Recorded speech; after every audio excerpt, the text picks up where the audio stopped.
Welcome to Scott on Security. I'm Scott Beck, co-star of the Amazon Prime documentary Cybercrime, two-time best-selling author and CEO of BeckTech, a cybersecurity and IT firm that helps small and medium-sized companies. Well, today is day two. For those of you that have been following along the last few weeks that I've been doing the videos, doesn't look like the normal office environment. That's because in Nashville for an IT conference.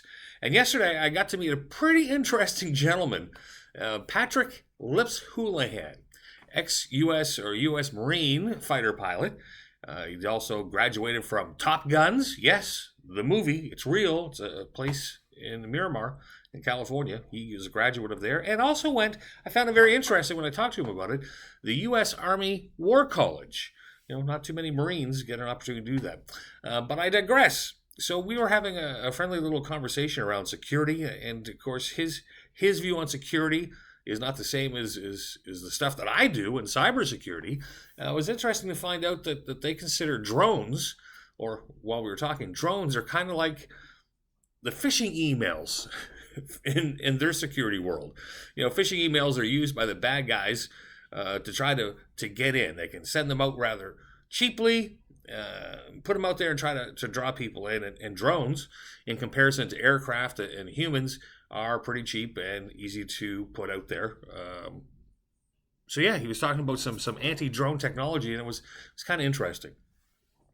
So a couple of big things have occurred in the last 24 hours. It's come out that an insurance company got hit with ransomware in Canada, and they paid close to $1 million to get access back into their files. Now, this happened back in October, and it's just actually starting to come through, and we're learning more information about it due to a court case in England.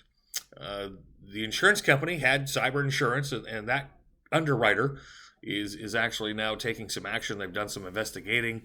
They've got leads on who the hacking group might be. And anyways, it's starting to come out. Bottom line, though, is yet another industry that gets targeted a lot, because insurance companies, let's face it, they hold a lot of information about their clients, personal information. It makes it a very target-rich environment. And even if the bad guys don't want the data, let's say they don't care, they know it's really important to the insurance company.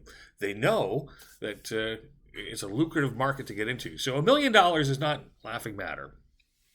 The other big thing that came out is Avast. A few months ago, I posted up on my social media about Avast. They were actually, even with my company at BeckTech, we were kind of recommending Avast free edition for home users as a protection. It's not what we use for corporate people.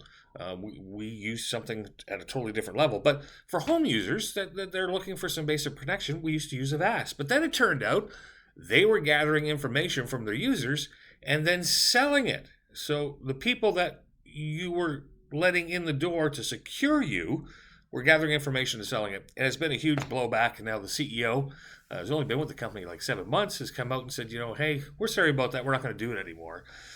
Does it change my opinion if that was bad to begin with, or why a corporation such as that in security thought it was a good idea to get into the data selling industry?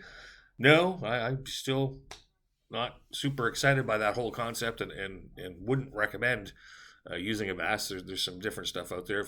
If you want to know how to protect your home, wanted some recommendations, say, feel free to hit me up, send me a message, and I'll tell you what we've found lately as to what you could use. So those were a couple of the big things that's happened in the last 24 hours that came out in the cybersecurity world.